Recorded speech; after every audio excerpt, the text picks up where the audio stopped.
Hey guys, how's it going? Justin here with Keystone Mountain Outdoors. So today what we're doing is kind of a first impressions video on the Dillon XL750. So I just got this thing right out of my UPS truck. The guy just delivered it like 10 minutes ago.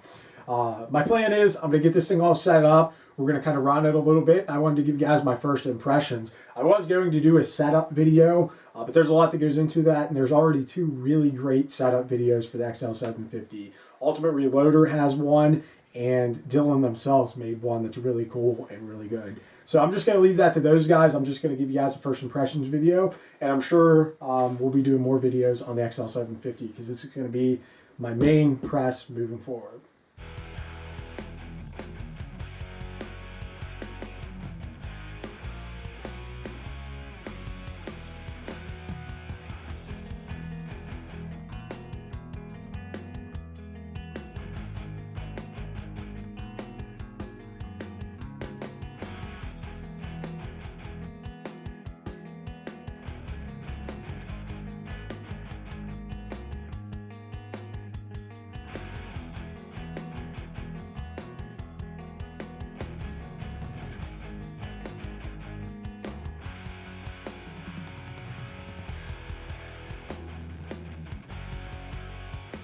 Alright guys, welcome back. So as you can see, I got the XL750 set up beside me. We ran about 50 rounds or so through it today, and it seems to be working really good. First impressions, I really do like the priming system on this better than the one that was on my Hornady. I did have issues periodically with the priming system on the Hornady.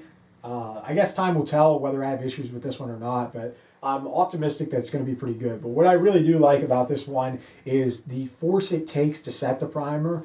Seems to be less than on the Hornady. Not that it was bad, that wasn't a deal breaker with that press, but it just seems like it's smoother all around. Like the whole cycle, every time you pull the handle, every time you cycle it, every time it rotates, it just seems to be really smooth and really precise, and it seems to be working out pretty good. The powder measure seems to work pretty good. I set it for 3.2 grains of tight group. That's kind of what I load my subsonic 9mm at, 147s. And it seemed to throw relatively consistent. Every once in a while I get a 3.3, but that's not a big deal for what I'm doing, and I'm plenty happy with that. I really do like how on the priming system, whenever you're low, it makes an audible noise. This basically falls, and the weight of it depresses that to make it make the noise. I really do like that because that's an issue that I've had on other progressive presses, where if you're not paying attention, you can run out of primers, and then before you know it, you have powder spilling into your collection bin, and then you're like, what the hell? And then that's when you realize that you're out of primers. So it's nice that you have the alarm there.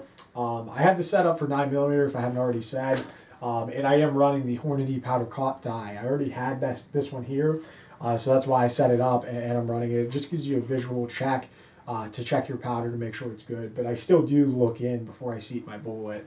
I'm not running a case feeder right now. That's because I couldn't get one. Every place that I looked, I ordered this from Shills, and they have a pretty good price on the case feeder too, but they were out of stock as well as a bunch of other places. So I guess I'll have to wait for somebody to get the case feeder back in stock for me to be able to pick up the case feeder. But yeah, I'll definitely be running a case feeder on this, but for the time being, it's pretty cool that you have the tube with the Dillon. A lot of other progressive presses don't have that right out of the get-go. So I could load 13 cases in here, and I could load 13 rounds progressively, and then I'll have to refill, which that'll kind of make do for the time being.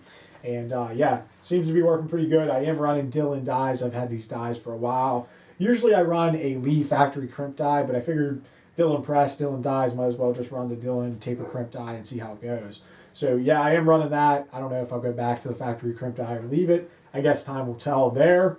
Other than that, I mean, it just works good. I mean, I'm really impressed with it. I really do like the audible alarm for the priming system. I really do like how smooth everything is, how precise everything feels. The cases that I loaded, they all seem to be pretty good. I'm shooting for 1.125, and they were all plus or minus, 1.125, 1.126, 1.124. They were all right in that neck of the woods. So it seemed to be loading like really consistent as far as overall length and my charges. I measured a bunch of them. They seem to be working really, really good. So yeah, I'm really optimistic. One thing about the 750 or the Dillons in general, if you want to do different calibers on it, it is a little bit more expensive. However, it's kind of nice in a way. Basically what Dillon kind of wants you to do, and what most people do, is pull the pins and just replace the tool head. So if you want to go to say, I don't know, say I wanted to load some 380 or something, really all I'd have to do is pull these pins, pull it off. But in setting up another caliber, I would need the tool head, I would need the caliber conversion stuff, I would need the dies, and more than likely you'd want a new powder measure, so that way you can dedicate a powder measure to each tool head. So yeah, it does get expensive in running different calibers, but once you get over the initial cost, it's really easy to just pull 2 pins and swap them out and then make your other changes, whether you have to make changes to the primer system or your case feeder or whatever the case may be. So it does make it really nice in that way. So yeah, guys, that's pretty much all I got to say about it. I'm optimistic that I'm going to really like it so far. I think it's pretty cool. And I'm excited to use it more and see how I feel about it in the future. So yeah, guys, thanks for watching the video. As always, remember to train hard, shoot fast, and most importantly, be safe.